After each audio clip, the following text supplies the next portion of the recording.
Okay, thank you very much. My name is Ambassador Professor Julius Bitok. We are here in Nakuru County for a very special education day where we have called the stakeholders. We have called the BOA members, we have called the head teachers, we have called the union, we have called the students, so that we can sit and have a conversation on how are we going to improve education in Nakuru County. And I'm happy to note that from the conversation, it is clear we have a roadmap of how to improve education in Nakuru County. Currently, Nakuru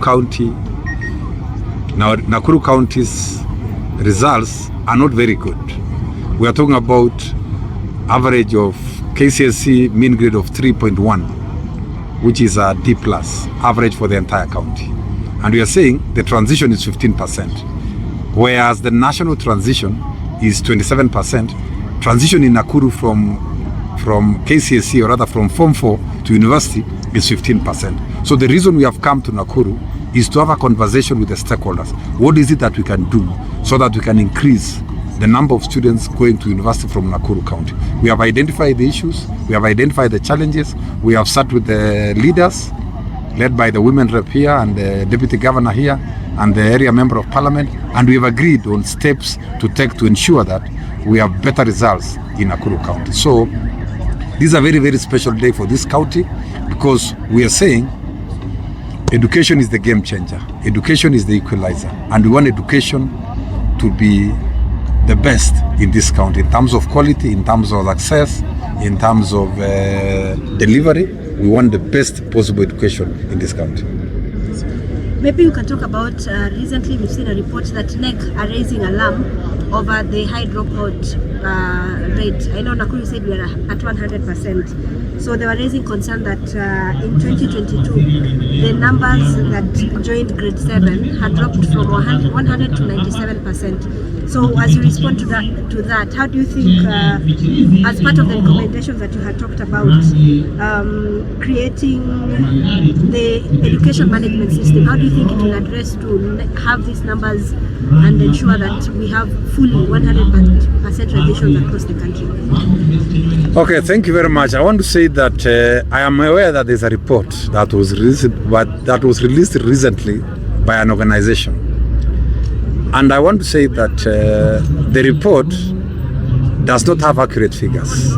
We do not agree with the figures given. However, we are doing our homework to ensure that we get to the bottom of this matter. From where I sit, NEC has not released any report. It is an organization a certain NGO which gave a report and gave some figures which, from where I sit, we are not sure whether those are the accurate figures that reflect actually the dropout. So we are doing our homework, but just in the event that there are some students who have dropped out for one reason or the other, we are working very closely with NGAO, National Government Administration, to ensure that we mop the streets. And as you are aware, the President directed us the other day that we must ensure that there is no learner who is at home. But the screaming figures are not necessarily accurate from where I sit. Because from where I sit, we have achieved 98% transition from junior to senior. And we are working towards 100% as promised. And it's the first time that we have reached that 98.9%, to be more precise. So I want to say that we have done our homework, we have done our part. But of course, in this country, anybody can say anything. You can say anything, about everything. And we are not in agreement with those figures. But we are doing our part. We are going to mop our informal settlements to ensure that there is no learner who is at home. And the chiefs have been given express orders that they must ensure that there is no learner in their locations, in their jurisdictions, who stays at home and does not go to school. So that is what we are working on. And we are confident we'll achieve 100% transition. The other thing which I wanted you to note is that we have another pathway that learners who get to grade 9 and they don't want to go to secondary, they can go to the village polytechnics. That pathway is also available.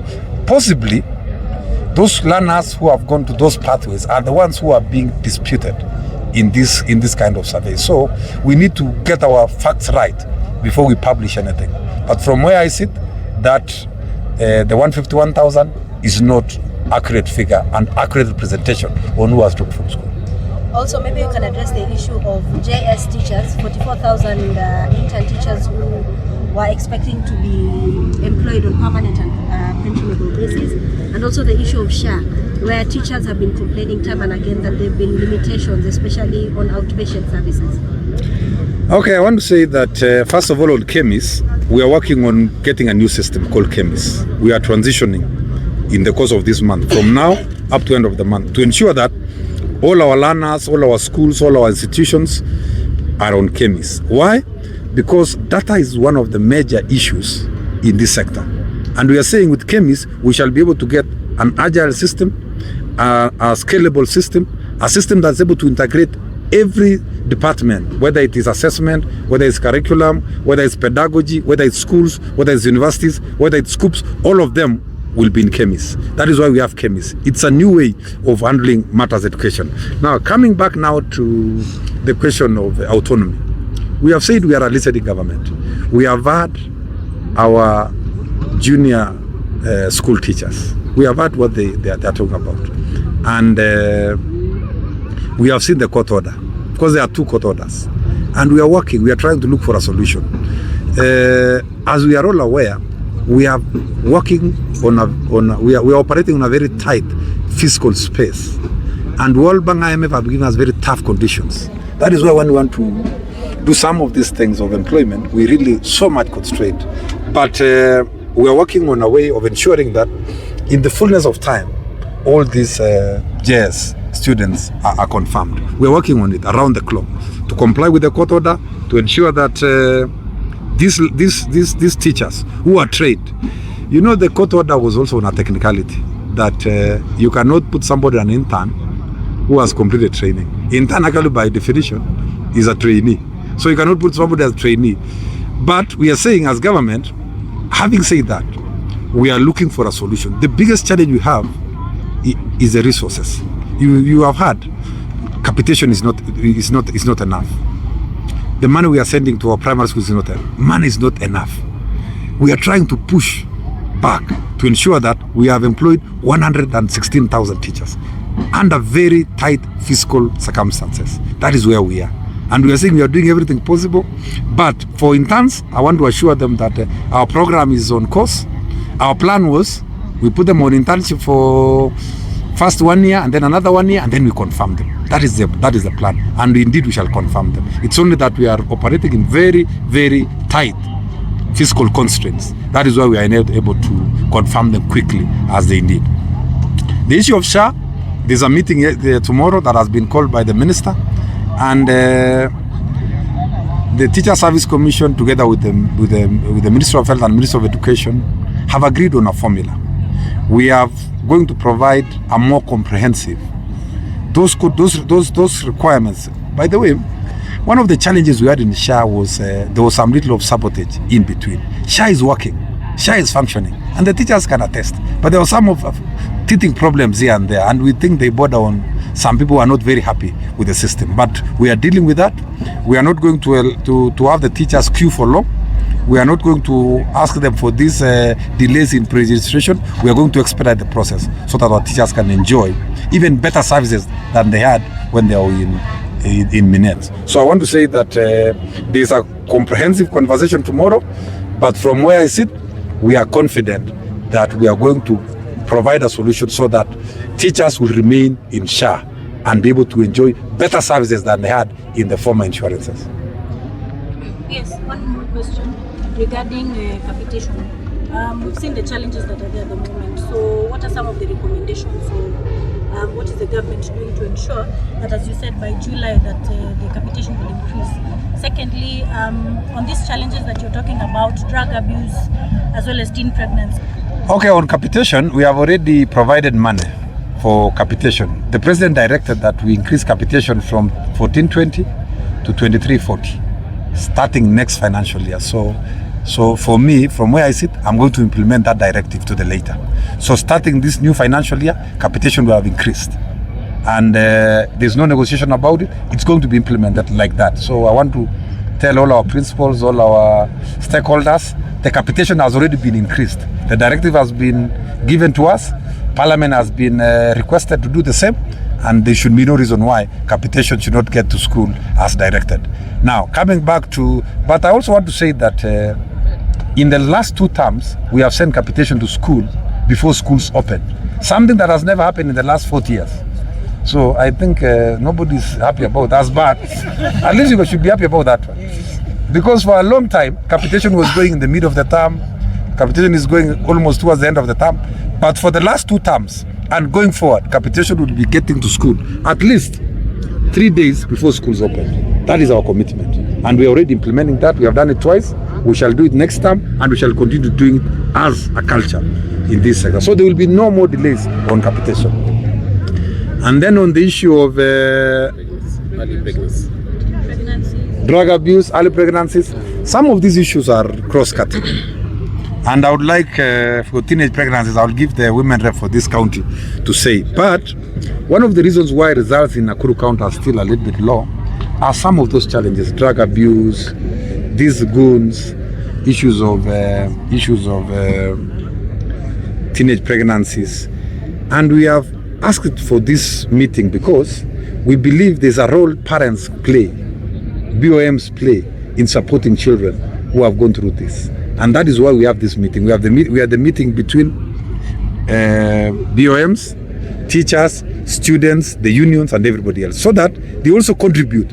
Because education is not a government affair alone. It is an affair for all of us. It's a whole society affair. That's why we are saying, let us come together. Let us have a conversation. And I'm confident that with this kind of engagements, our results are going to increase in Nakuru County. Allow me now to request the women rep to answer something. Before we let you go, yes. You can address the issue of teachers who have advanced their education, but no promotion yet. Okay, on promotion of teachers, His Excellency the President made it very clear when we went to State House.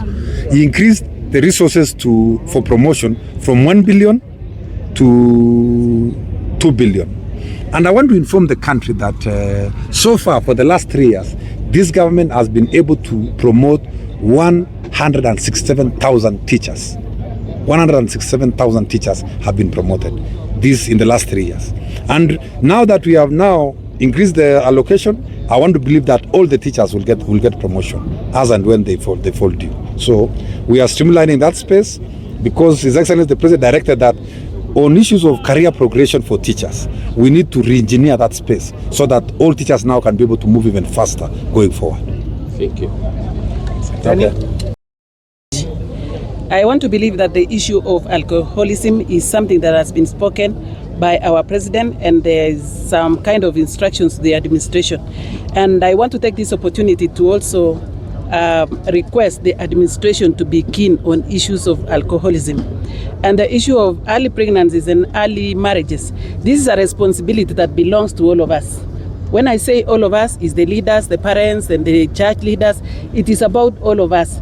The issue is we need to do is to sensitize the community about laws that exist in our government.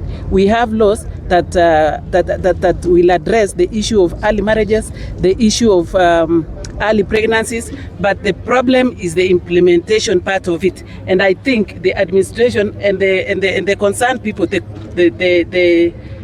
our courts should make sure that everything should be implemented. We have laws into it that when someone is found to have played around or to have impregnated a girl who is underage, he's supposed to be taken to court and be jailed. But the problem is interference by parents who are taking care of these children, or any other guardian who are clearly taking care of these young girls. So we need a lot of sensitization, and we need a lot of commitment by the leaders and the church leaders to sensitize the community of the existence of the laws concerning that. Thank you. Where we have all the stakeholders of education coming together to chart the way forward on how to improve the education for our learners. As a Nakuru County government, we are there, and we are doing quite a lot, and especially as a devolved function of the ECD class learners, the governor has put in place measures to increase enrollment of our learners in ECD centers, like the Lishe and Mama program, where the learners are given porridge in schools, and this has increased the enrollment and also has made the learners to stay in school and to like to be in school. As I had said earlier, quite a number of learners in the ECD centers have refused to transition to grade 1 because of the UCI program which they are getting. Now, and also, we have also improved on the learning materials and also in terms of the learning equipment, the learning materials like the chairs and the tables we provide in the ECD centers, and also the construction of the ECD classrooms which are conducive for our learners. So that is what we are doing to create a firm foundation for our children, so that as they transit to grade 1, they'll be having a very good foundation of their learning. Thank you. Thank you.